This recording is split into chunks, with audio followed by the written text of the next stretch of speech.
In this video, I'm going to test the null hypothesis that whether somebody's watching a ball or not can or perhaps will not affect the speed at which the ball falls to the ground. And so in this first part of the study, 50 people did not watch a ball fall, and so a robot just dropped the ball and the time at which it fell was measured to the ground. There were 50 trials where 50 people did not watch the ball.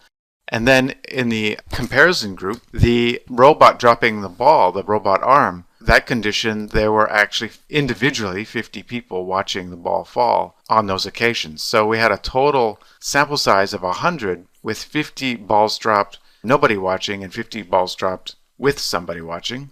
And the purpose of me doing this analysis, which seems a bit facetious, and it is that there are some null hypotheses that are probably true. And several researchers and commentators in the area of statistics argue that all null hypotheses are false, and I don't actually share that view.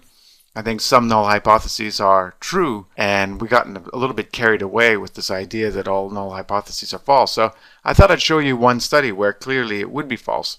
And then the second part of the study is relevant to increasing your sample size, because I sometimes see people almost get a significant p-value and then they say, well, if we just get more sample size, we can reject the null hypothesis. Well, that won't always work, and there are good reasons for why that won't work all the time, and that's because some null hypotheses are in fact true. So let's look at this now. Let's go into Analyze, Compare Means, Independent Sample t-test, and put time in the test variable box, condition in the grouping box. And I've coded this 0 for nobody watching and 1 for somebody watching, and click OK. Here are the descriptive statistics. Sample size of 50 for each group, no one watching, someone watching. And you can see that the means are actually numerically different. So it took a little bit more than a second for the ball to fall and hit the ground. And for the someone watching, it's a little bit less. So maybe if the ball's being watched, it actually can fall faster.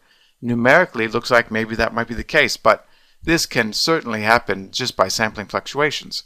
And so we have standard deviations here that are very small and very similar. And correspondingly, the Levene's test of equality of variances has not been rejected. So these standard deviations can be implied to be same or derived from the same population.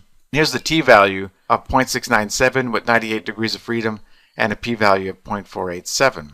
So null hypothesis has not been rejected. We can't say this numerical difference is statistically significant. They are probably from the same population. Whether someone's watching a ball or not, the ball will fall at the same speed. Now, a researcher might feel like, well, we're halfway there. We just have to increase the sample size and we'll get a smaller p-value and maybe, who knows, reject the null hypothesis. That will not necessarily work. In fact, without any other information, you would say that the p-value has just as likely a chance to increase in size as decrease in size. And so in the second part of the study, the researcher actually had 1,000 trials where no one was watching the ball and 1,000 trials where a person was watching the ball. So let's test the null hypothesis there of equal means, compare means, independent sample t-test, time and condition, and 0 and 1. Whoops. Click continue, click OK, and I get the result here. And you can see that the means are even more similar to each other now.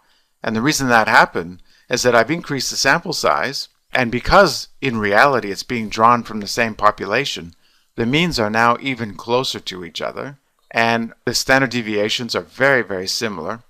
And obviously Levene's test of homogeneity of variance has not been rejected.